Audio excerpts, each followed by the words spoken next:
Baik, akan saya jelaskan mengenai tugas PKM. Jadi tugas PKM ini adalah luaran yang harus dikerjakan oleh mahasiswa. Jadi ketentuan tugas PKM ini adalah silakan membuat proposal PKM dengan alternatif anggota, 2 mahasiswa yang mengambil makul MEPEN, boleh lintas teori, kemudian saat proposal dikirim nantinya ke universitas, ya tambahkan 1 mahasiswa yang berbeda tingkat atau boleh juga berbeda prodi.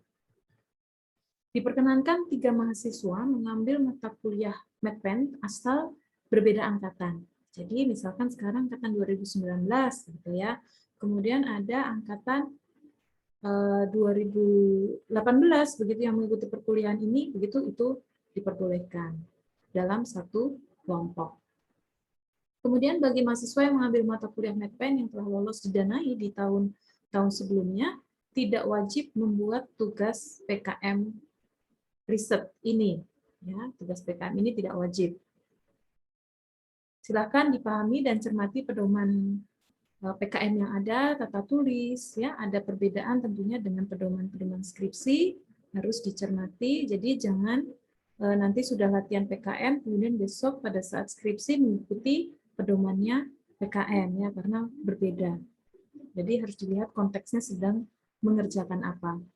Nah, untuk sementara ini karena pedoman PKM hingga saat ini belum rilis, ya, jadi menggunakan pedoman PKM 2021.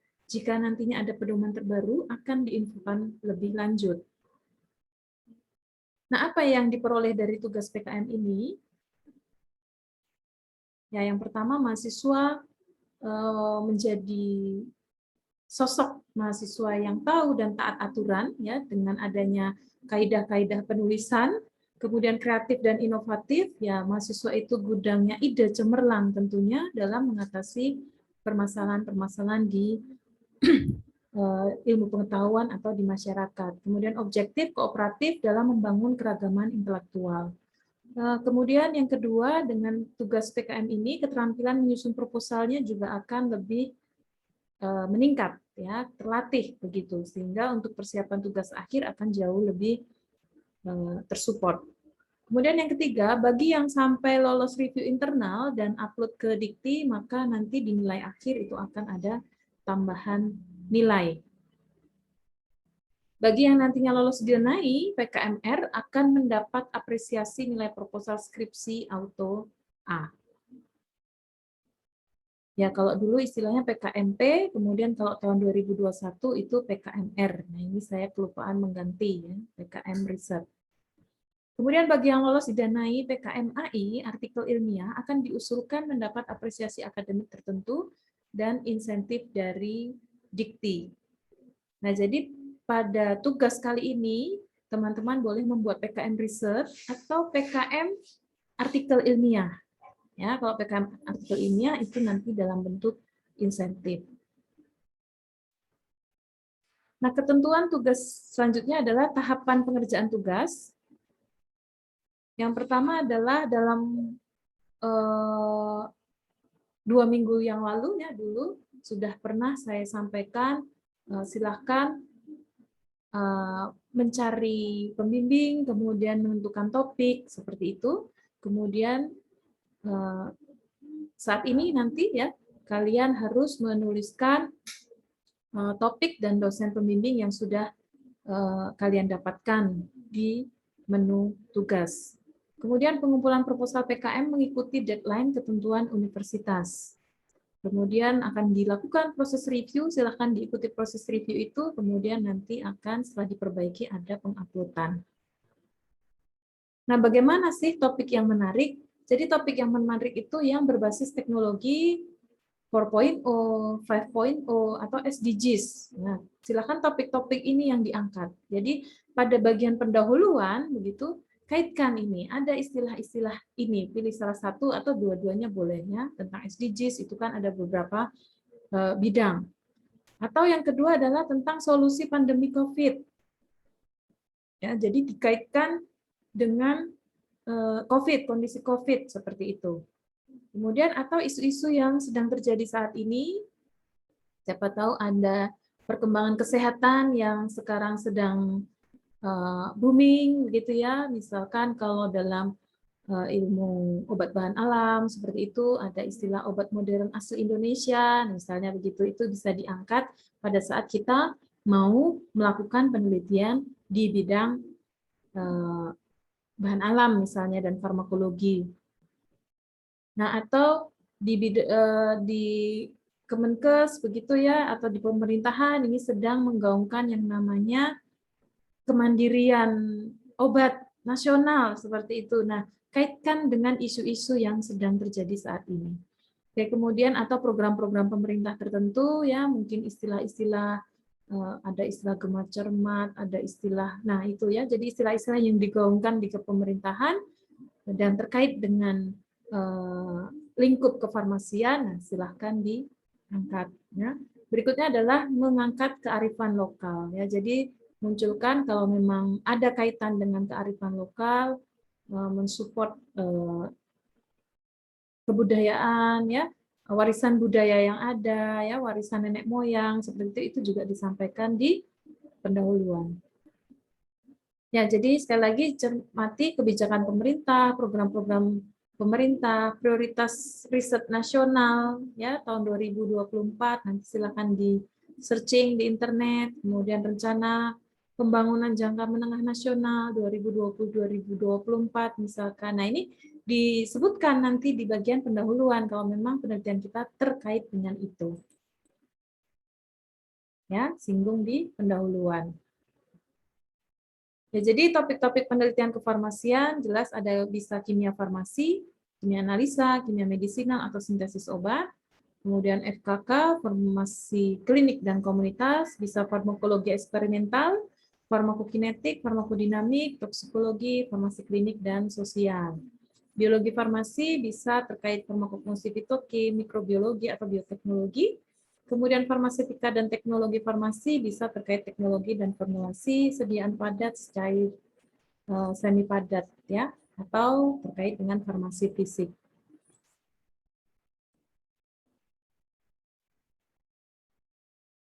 Nah, ini lingkup penelitian di bidang kefarmasian ya, kimia farmasi, yaitu kimia analisa mencakup analisis obat, analisis makanan, analisis kosmetik yang mencakup perbandingan metode katakanlah atau perbaikan metode yang sudah ada, pengembangan metode baru, penerapan metode yang sudah ada atau metode baru untuk analisis obat, misalnya kosmetik juga bisa, makanan juga bisa ya, dalam berbagai formulasi atau metabolitnya. Nah, analisis makanan, identifikasi kuali dan kuanti, misalnya hasil isolasi atau hasil sintesis atau dari sebuah produk degradasi.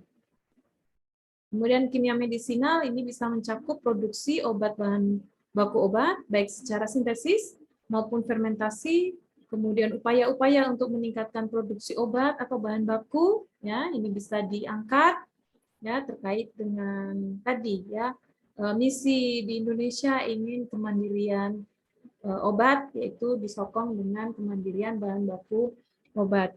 Hubungan struktur secara kuantitatif dengan aktivitas biologis, modifikasi molekul obat untuk meningkatkan aktivitas atau mengurangi toksisitasnya, serta mengurang atau berpengaruh terhadap obatnya, bahan baku obat, isolat, atau perlakuan terhadap aktivitas biologi dan sistem biologi.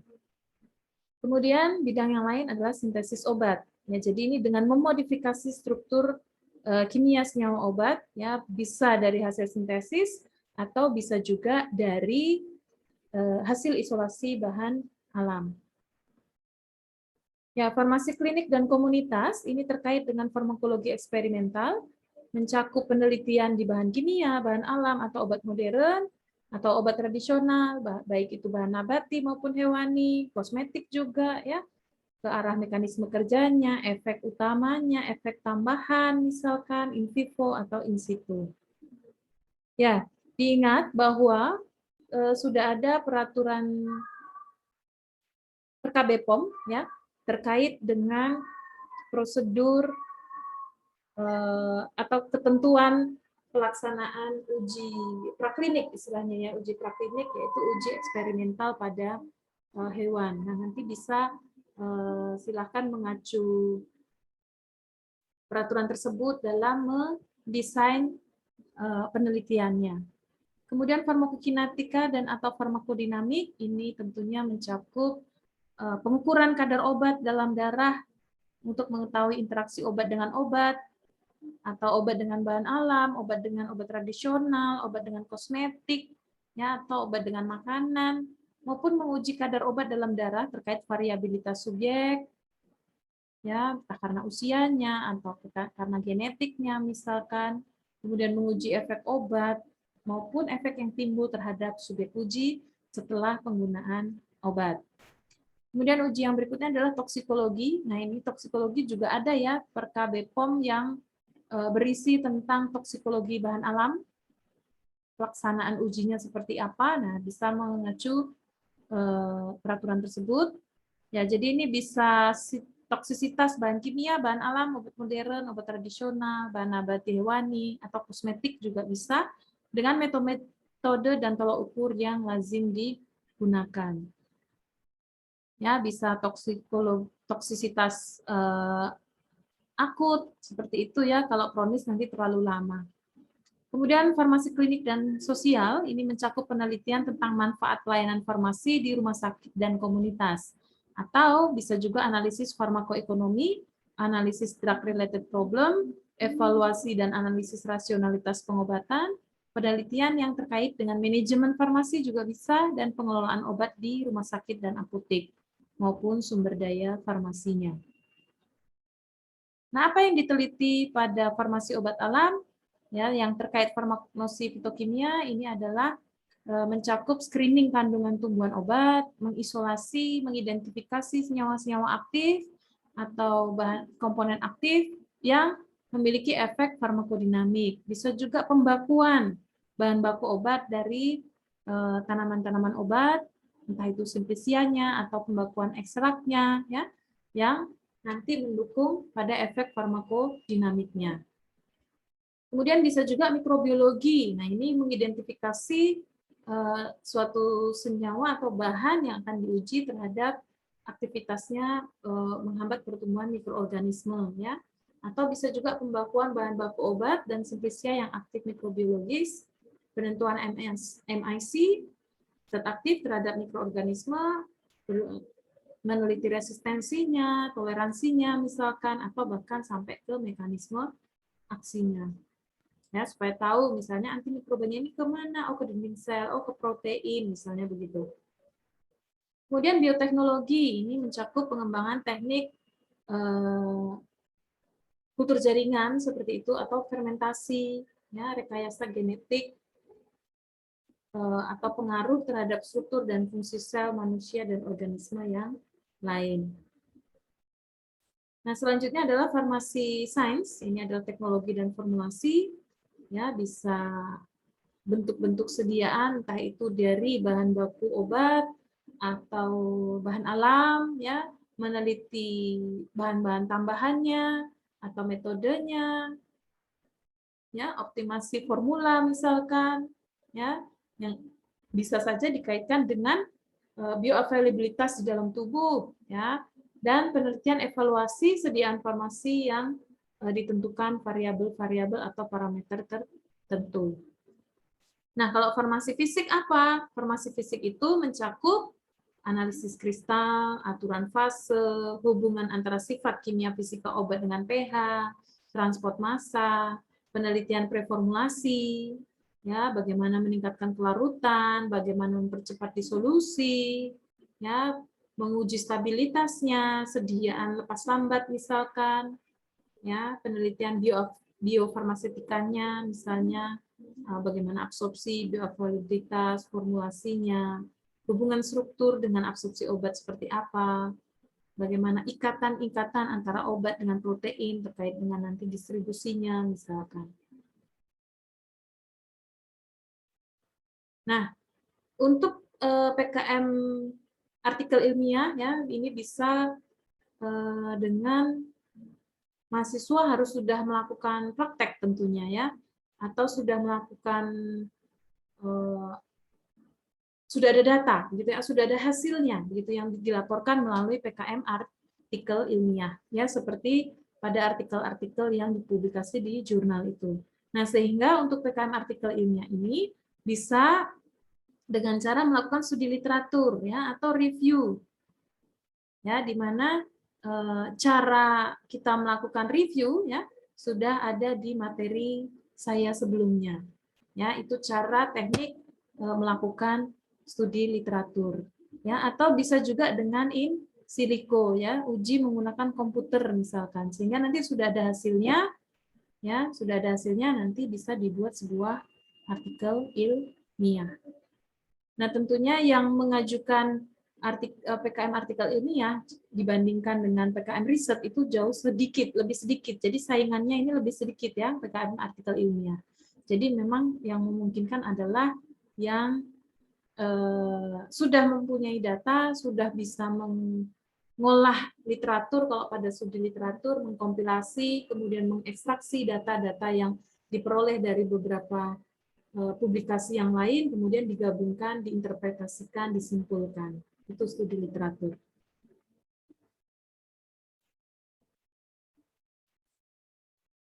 Ya, jadi untuk PKM riset ini topiknya tidak dibatasi, namun sebisa mungkin dikaitkan dengan penyelesaian masalah kekinian.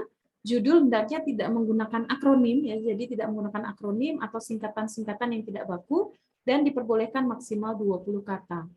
Ya, PKM riset eksperimental itu bertujuan untuk mengungkapkan hubungan sebab akibat, aksi reaksi, rancang bangun, perilaku sosial ekonomi, pendidikan, kesehatan, terutama bisa dilakukan dalam aspek eksperimental ataupun bisa juga dari secara deskriptif, ya.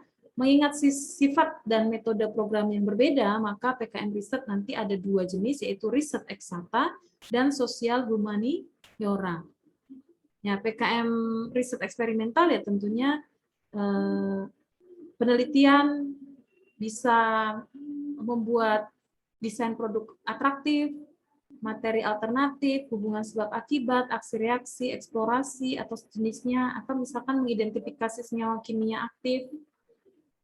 Kemudian kalau PKM sosial humaniora ini penelitian yang mengungkap hubungan sebab akibat, penelitian deskriptif misalnya tentang perilaku sosial, ekonomi atau kesehatan, ya, atau budaya masyarakat mungkin yang dikaitkan dengan kesehatan, terkait dengan kearifan lokal ataupun perilaku kontemporer. Sedangkan PKM AI, ya ini topik tidak dibatasi, namun sebisa mungkin dikaitkan dengan penyelesaian masalah kekinian juga. Judul hendaknya tidak menggunakan akronim juga dan singkatan yang tidak baku, dan hanya diperbolehkan maksimal 20 kata. Jadi PKM AI ini bertujuan untuk apa?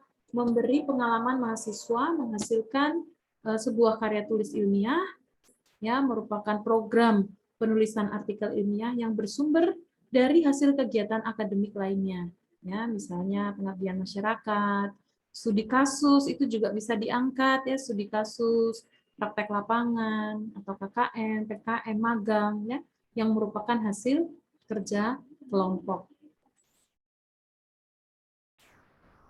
Nah, untuk PKM R, ya, riset, ini nanti ada riset empirik, bisa riset non-empirik. Jadi riset empirik itu riset yang dilakukan dengan alat ukur yang jelas dan tervalidasi dalam mengumpulkan data.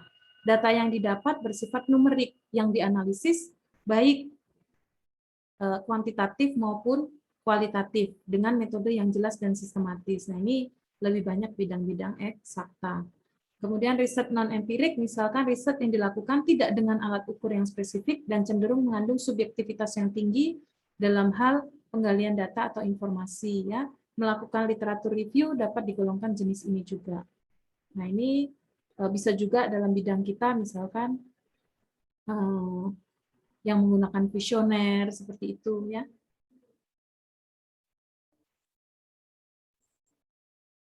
Nah, di dalam masa pandemi ini ya dimungkinkan dilaksanakan melalui 3 konsep, bisa itu virtual, digital, atau online, ya.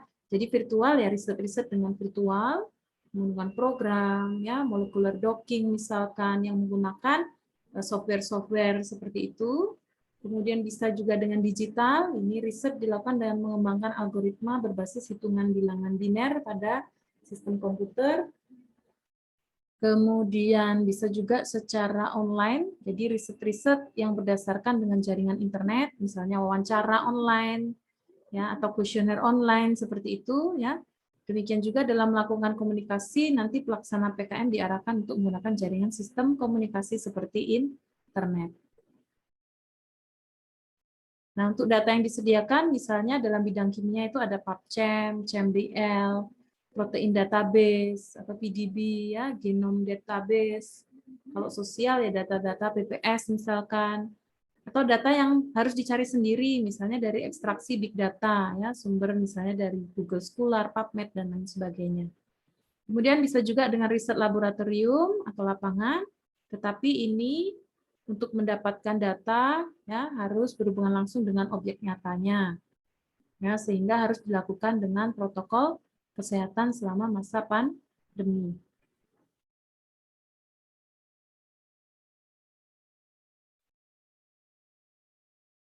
Oke, jadi kalau eksakta bisa empirik, eksakta juga bisa non empirik, bisa platform risetnya virtual, digital, daring, laboratorium, atau virtual, digital, online, ya.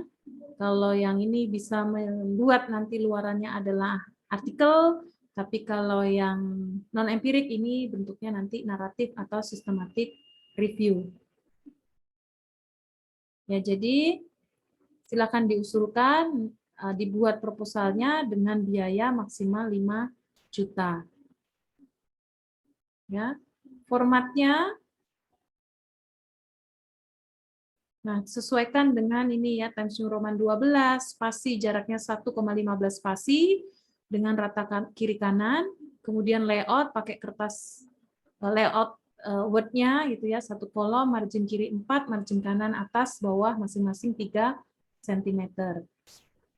Nah, ini bagian-bagiannya ya, ada pendahuluan, tinjauan pustaka, metode penelitian, biaya dan anggaran dan jadwal kegiatan ya.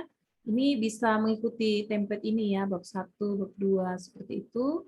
Kemudian ini anggaran ya, dan ini ada ketentuan-ketentuan yang tidak boleh dilakukan ya. Jadi ada prosentase 80% itu maksimal untuk operasional, maksimum 20% itu untuk administrasi. Mohon maaf. Minimal ya, minimal 80% tetapi maksimal 20% administrasi ya. Untuk biaya perjalanan PKMR hendaknya dilakukan seefisien dan seminimal mungkin dan hanya diperkenankan untuk dalam kota mengingat masih dalam pandemi COVID. Kemudian rekomendasi untuk pengakomodasian pengalokasian kebutuhan administrasi itu bisa kuota internet, produk, atau alat pendukung terkait dengan basis online atau digital. Nah, yang tidak diperbolehkan adalah honor untuk tim, honor untuk dosen, atau honor untuk pihak ketiga, misalkan di laboratorium, kemudian ada teknisi yang membantu, kemudian diberi HR, nah, itu tidak diperbolehkan. Konsumsi juga tidak diperbolehkan, beli penyewaan perangkat, ya, komputer, printer, ponsel, kamera, handycam itu jika wajib, ya, anggarannya tidak lebih dari 1,5 juta. Kemudian penyusunan penggandaan penjilitan tentunya tidak ada ya, karena semua berbasis soft file. Kemudian nanti bagian biaya ya harus tabelnya ini begitu ya, yang ada di isi bagian isi ya, perlengkapan yang diperlukan berapa nanti biayanya, bahan habis pakai berapa, perjalanan dalam kota berapa, kemudian dijumlah. Sedangkan rinciannya nanti ada di lampiran. Kemudian jadwal kegiatan nanti bisa menyesuaikan format di barcap di lampiran. Ya. Daftar pustaka mengikuti harfa style dan jarak spasinya 1. Ya, biodata, ini ada lampirannya, yaitu biodata ketua, anggota, dan dosen pembimbing. Justifikasi anggaran, nah ini anggaran yang rinci-rinci itu ada di lampiran. Ya, kalau yang ringkasan ini ada di dalam bagian isinya. Kemudian susunan organisasi tim penyusun dan pembagian tugas, surat pernyataan ketua pelaksana. Nah, jadi isi kelengkapan, sampul dan pengesahan itu tidak usah dibuat ya untuk pada saat diupload, jadi nanti dientrikan langsung. Nah, isi utama nanti daftar isi, halaman inti, dan lampiran diunggah ke Simbel Mawang.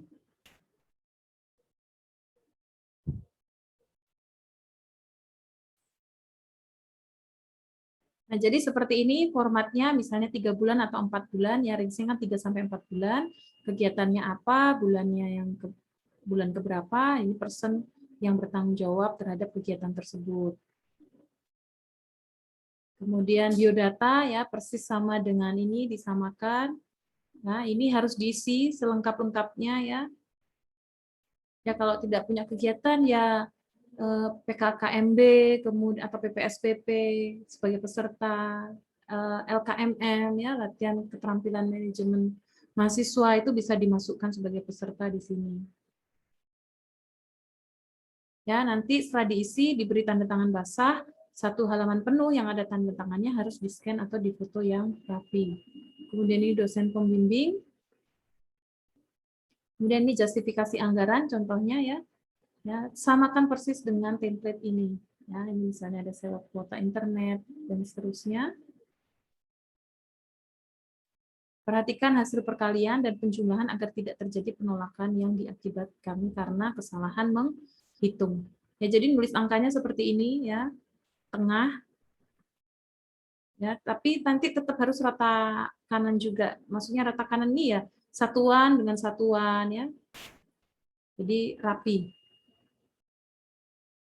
Kemudian susunan organisasi tim, ya, nama, prodi, bidang ilmu, alokasi jam per minggunya berapa, kemudian nanti ada uraian tugasnya. Surat pernyataan ketua, nah ini juga sama, harus ada materai 10.000 diisi dan harus tanda tangan basah.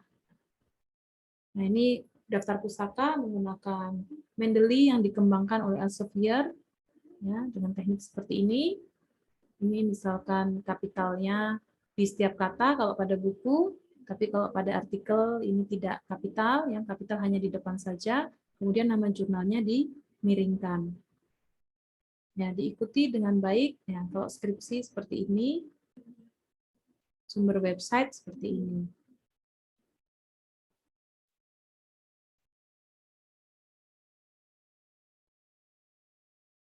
Ya, jadi untuk PKMR, ya, maksimal halaman inti itu adalah 10 halaman, ya, 10 halaman. Ya, nanti dicek lagi 10 halaman itu termasuk daftar pustaka atau tidak. Seingat saya sampai daftar pustaka itu 10 halaman, kecuali lampiran itu tidak dihitung. Ya, kemudian ini PKMAI, ya, tidak ada usulan biaya. Ya, usulan berupa artikel ilmiah siap terbit yang mengikuti kelaziman kaidah penulisan suatu jurnal ilmiah atau sumber penulisan artikel ilmiah tersebut adalah kegiatan yang sudah selesai dilakukan oleh kelompok mahasiswa yang ditulis dalam bentuk literatur atau naratif review. Karakter ini sekaligus menunjukkan bahwa sumber penulisan merupakan hasil dari kegiatan nyata dan atau studi literatur.